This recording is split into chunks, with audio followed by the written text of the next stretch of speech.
सब बैठ जाओ 2 मिनट। मारे गुजराती में बात करनी है, हिंदी में बात करनी है, 2 मिनट। कौन मावा खाए છે? એ ભાઈ બેહી જાવ ને એ ભાઈ કો તો આગળ બેહી છોકરા કોણ માવો ખાય છે? માવો નહીં, ફોન જોઈ છે.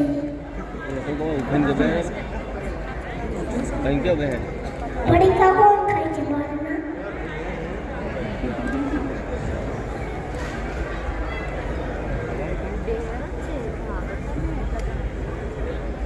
वंदे मातरम।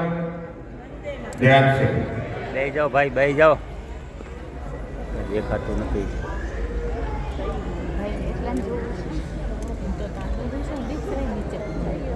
બે 2006-07 મને યાદ છે મારી સર્વિસ સોના તાલુકાના ઢોકળવા ગામે હતી.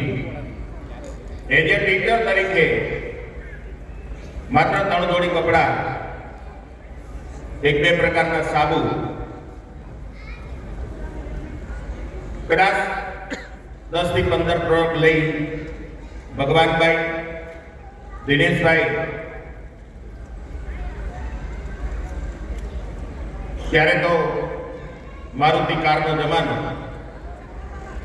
એ સમયે જ્યારે દિનેશભાઈ આરસીએમ મને આપ્યું, સારા મજાનું કામ કર્યું. 18 કલાક નહીં, 20 કલાક કામ કર્યું. 2010-11 મેં ગવર્મેન્ટ જોબ છોડી, નોકરી મૂકી. સાથે સાથે જેમ કોઈ સિંહને એક બહુ મોટો શિકાર કરવો હોય અને એ પાછી પાની કરે અને 15, 20 કે 25 મિનિટ સામે લોકોને એમ થાય કે નહીં હવે શિકાર નહીં થાય અને તે સિંહ તડાપ મારે અને બહુ મોટો શિકાર કરે, એવી રીતે 13 થી 14 મહિના આરસીએમ સિસ્ટમ ઉપર રાજસ્થાન ગવર્મેન્ટના કંઈક નાના મોટા પ્રોબ્લેમ્સ આવ્યા. એ સમય દરમિયાન મેં સિસ્ટમ મૂકી પણ ક્યારેય પ્રોડક્ટ નહોતી મૂકી. મારો આ 5.5 વર્ષનો થયો, હજી સુધીમાં એને આરસીએમ સિવાય કોઈ વસ્તુ પડી ગયું કે કોઈ વસ્તુ બહારની હેડી નથી સાહેબ. આટલી મોટી મારી જર્ની છે છતાં પણ મિત્રો સત્ય હકીકત સાથે તમારી સાથે શેર કરવા માંગુ છું. 2017માં મારા વાઇફના નામથી એક ફાઉન્ડેશન ચાલુ કર્યું, વર્ષા ફાઉન્ડેશન. જ્યારે બહુ મોટું વટ વૃક્ષ છે. ઇન્ડિયા બહાર પણ મારા બહુ મોટા ક્લાયન્ટ છે, બહુ મોટું કરોડોનું ટર્નઓવર છે. રાજકોટમાં સારા મજાની 4 બહુ તાકાતવાન ફેક્ટરીઓ ધમધમે છે. પણ મિત્રો એક જ વખત ભગવાનભાઈને ઘરે મારે કોઈ પ્રસંગ જવાનું થયું ત્યારે ભગવાનભાઈ એક શબ્દ બોલતા હતા, મને હજી પણ યાદ છે. એ મને વારે વારે કહેતા હતા, વિનોદભાઈ કડકી ભોગવી લ્યો, પછી પાછી કડકી ક્યારે આવશે નહીં. કડકી ભોગવી લ્યો, કડકી પાછી આવશે નહીં. એ કડકી મેં કેટલી ભોગવી છે એ મારા નજીકના લોકોને તમને કોકને પૂછો તો ખ્યાલ આવે. મિત્રો એક વાર નહીં, 20 વખત આત્મહત્યા કરવી પડે. 20 વખત. એક વખત આત્મહત્યા કરો, ભગવાન બીજી વખત જન્મ આપે, જા વિનોદ દીધો. બીજી વખત પાછો ગળા ટૂંકો ખાય, વળી પાછું કોઈ જન્મ આપે, જા વિનોદ દીધો. આવી 20 વખત આત્મહત્યા કરવી પડે. એવો સંઘર્ષ સાહેબ મેં મારી દુનિયામાં કરેલો. એવો સંઘર્ષ એક માતા જ મારી હતી આ દુનિયામાં, કોઈ મારું નહોતું. એક મારી માં. બાકી બધાને એમ હતું કે વિનોદ હવે કદાચ દવા પીને મરી જાય. હવે આ નો જીવે, કારણ કે બધી કોરથી, આર્થિક, સામાજિક, બધી કોરથી જે વ્યક્તિ વિનોદભાઈને ભગવાન માનતો હતો, જે વ્યક્તિ વિનોદભાઈને મોટા ભાઈ માનતો હતો, એ વિનોદભાઈને ચીટર, રોલર, ભૂતનારો માણસ માનવા મળ્યો. પણ મિત્રો એક વખત મારા જીવનમાં એક પાત્ર આવ્યું જેને બધી જ ખબર હતી કે વિનોદ ચીટર છે, ભૂતનારો છે, ખરું બોલવા વાળો છે. અરે માતા પિતાને પણ પોતે બાના બેલી કરીને ગોળી પાઈ આવો વિનોદ છે, પણ ભગવાને એને બે પગ નથી આપ્યા. ક્યાંક ને ક્યાંક મજબૂરી હશે એ માણસની, એને ખોટે રસ્તે જવું પડ્યું છે.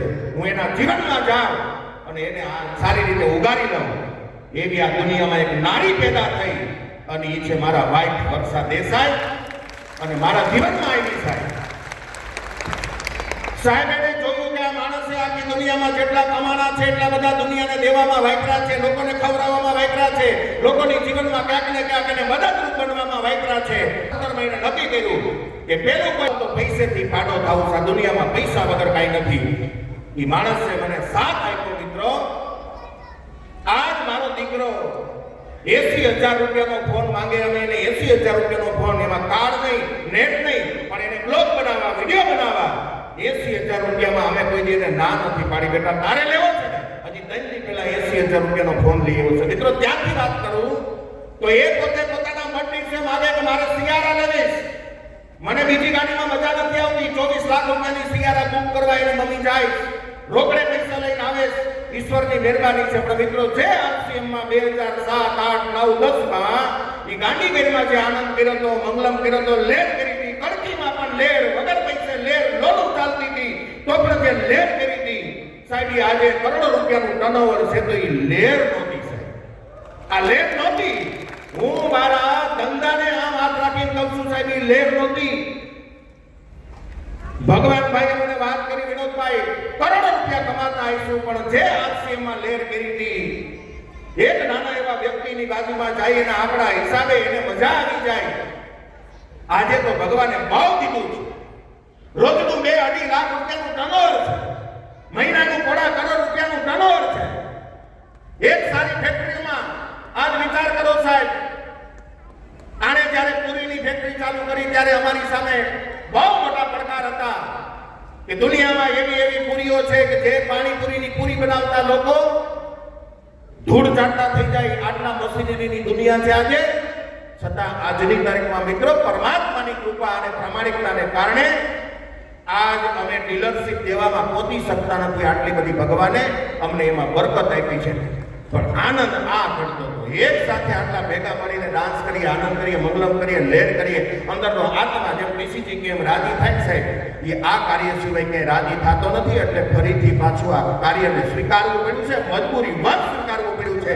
અહીંયા કોઈ આ ફોર્સ વાત નથી સ્વીકારવું પડ્યું. અને એથી વિશેષ મારે તમને કહેવું છે કે વિનોદભાઈ તો હજી પહોલાઈ જાય, હજી ક્યાંક ને ક્યાંક પોતે લાગણીમાં આવી જાય, હજી મને કોઈક સમજાવી દે. પણ જેટલા મારા વાઈફને ઓળખે છે ને, એ પછી દિનેશભાઈ, ભગવાનભાઈ, ઘણા બધા લોકો સાહેબ એ ક્યારેય ખરાઈ કરગર વગર મને કંઈ ડગલું માંડવા દેતી નથી. કારણ કે આગલા સમયમાં ડગલા બધા માંડ્યા, હો ફૂટ કૂવામાં ઉતારવા વાળા માંડ્યા. પછી રાંડવું કપાઈ જાય, કોઈ બહાર કાઢે નહીં. પણ એણે જ્યારે પહેલી વખત આરસીએમ વર્લ્ડની મુલાકાત લીધી, તમામ જગ્યાએ જઈ પોતે વિડીયો શૂટ કર્યા. ક્વોલિટી તો અમારી ઘરે આવતી જ હતી, અમે આરસીએમ તો ખાતા જ હતા, પણ બીજાને કહેવાય કે નહીં, બીજાને આ સિંધાય કે નહીં, બાજુમાં બેહીને કોઈને વાત કરાય કે નહીં, એના માટે એણે 2 વખત ભીલવાડા આવી અને બધું તપાસી ડીસીજીને મળી. અને સાહેબ પછી અમે આરસીએમ પાછું ફરીથી સ્ટાર્ટ કર્યું. અમારા ગરજે કર્યું છે, કારણ કે અમને પણ બીક લાગવા મળી છે કે હવે ક્યાંક આરસીએમ નહીં હોય તો જીવનમાં પૈસા આવશે પણ મોજ નહીં હોય. જીવનમાં ગમે એટલું કદાચ ત્યાં સન્માન મળી જાય, પણ આ જે સન્માન મળે, આજ આવડી મોટી કાયનાતનો માલિક પરમપિતા પરમાત્મા એટલે કૃષ્ણ સાહેબ, એ જ્યારે તકલી આંગળી લઈ અને જ્યારે ગોવર્ધન ઉપાડવા બેઠો હોય છે અને મારા જેવાના કોઈને હાથમાં લાકડી આવી ગઈ, લાકડીનો ટેકો દીધો અને એનો ઇતિહાસ લખાઈ ગયો. સાહેબ આ દુનિયામાં દરેક વ્યક્તિ પોતાના બિઝનેસ માટે મથે છે. આ માણસ મારા તમારા દેશની બધી પ્રકારની સમસ્યાઓના નિવારણ માટે મથે છે સાહેબ. એટલા માટે આમાં કામ કરવું પડે છે. એટલા માટે હું અહીંયા આવ્યો છું, મારા ગરજે આવ્યો છું અને અમારા આખા ફેમિલીએ આ ગરજે કામ ચાલુ કર્યું છે સાહેબ. આજની તારીખમાં હજી અમે 2 માણસ કોઈને કહેવા પણ નથી ગયા કે આ કરાય ન કરાય, ખાલી બસ ઇમેજ બનાવી છે. વિનોદભાઈના ઘરમાં સાબુ આવે છે, લેવાય. વિનોદભાઈના ઘરમાં પેસ્ટ આવીશ, લેવાય. મારું વર્ષા ફાઉન્ડેશન, મને જ્યારે ભગવાન માનતું હોય ત્યારે આજે મારા વર્ષા ફાઉન્ડેશનના માધ્યમથી હજી કોઈને કીધું નથી, છતાં પણ 2 જ મહિનામાં 3.5-4 લાખનું ટર્નઓવર એ લોકો ખાલી માત્ર ને માત્ર એમનેમ આપે છે. મિત્રો આપણી ચેલેન્જ હું તમને કહું કે તિલોત્સન છાબડા જો મારા તમારા આખા દેશના આરસીએમમાં ક્રાંતિવીર ટીમને જો પોતે આદર્શ ટીમ માનતી હોય તો મિત્રો ગ્રીન ગ્રોથ મહાસંમેલનમાં આપણે દિનેશભાઈ અને હરેશભાઈને બેયને વચન આપવું જોઈએ.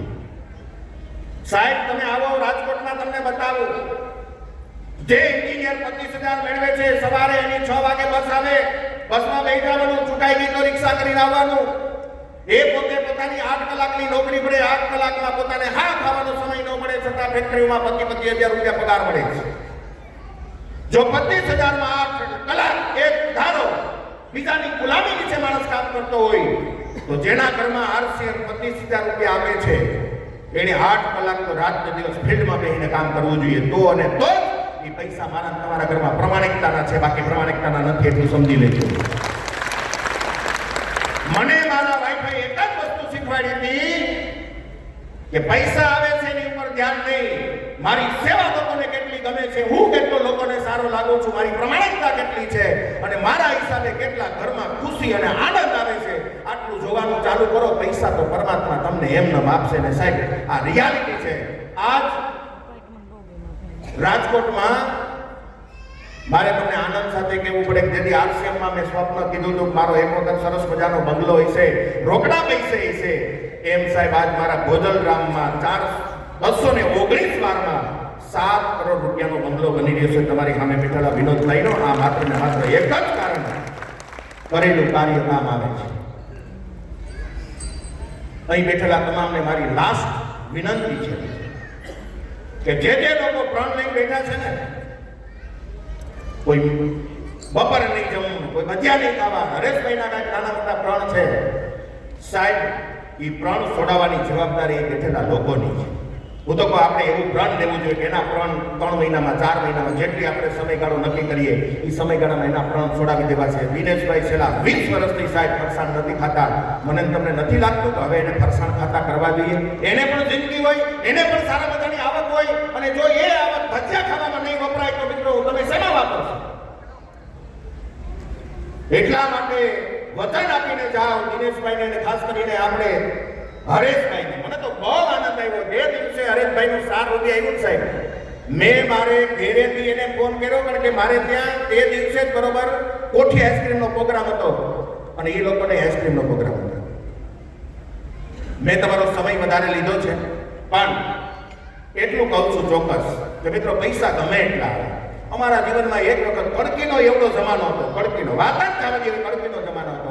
આજે રોજની હોય કે ન હોય, અમારી 5 ઓફિસની ઇન્કમ એવડી મોટી છે, એ જમાનો આજે ઈ છે. પણ સાચો આનંદ અહીંથી લઈ આવવો હોય તો સાહેબ આ મહાપુરુષે આ સિસ્ટમ માત્ર ને માત્ર લોકોને આનંદ કરવા માટે ઊભી કરી છે. આનું બોટલ તો બાનું છે, શેમ્પૂની બોટલ તો બાનું છે. અને એક ખાસ અમારો આ નાનો ભાઈ છે ને, એ 4-5 લોકોને કહેતો હતો તમારા મોઢામાં માવાની વાસ આવે છે, તમારા મોઢામાં ગુટકાની વાસ આવે છે. સાહેબ ગર્વ નથી લેતો, પણ અભિમાનમાં ન લેતા એને. આટલા નાના બાળકે અમારા વર્ષા ફાઉન્ડેશન ફેમિલીમાં લગભગ ઓછામાં ઓછા 5,000 લોકોને વ્યસન મુક્ત કરેલા છે. આ છોકરાએ વધારે વાત ન કરતા તમે મને શેડ્યુલ તમારું નથી છતાંય સાંભળો એ બદલ તમારો ખૂબ ખૂબ આભાર. અને એથી વિશેષ ખાસ મને બહુ ગમ્યું જે કોર્સ 10 લાખ રૂપિયામાં થાય, હું પોતે કરી રહ્યો છું, રાજેન્દ્ર જૈન સાહેબનો સ્વર વિજ્ઞાનનો કોર્સ. સાહેબ એ સ્વર વિજ્ઞાનમાં ઈસીજી તમને તમારી સૂક્ષ્મ નાડી ક્યારે ચાલુ હોવી જોઈએ, તમારી પોતાની સૂર્ય નાડી ક્યારે ચાલુ હોવી જોઈએ, તમારી ચંદ્ર નાડી, એટલે એને કીધું ને ચંદ્ર નાડી તમારી ચાલુ ન હોય તો એને ચાલુ કરવા માટે સાહેબ આટલું શીખવું હોય ને તો એ લાખો રૂપિયા થાય છે, જ્યારે આપણને ગુરુકુલમાંથી મળે છે. વધારે વાત ન કરતા તમામને જય આરસીએમ, વંદે માતરમ, જય ભારત.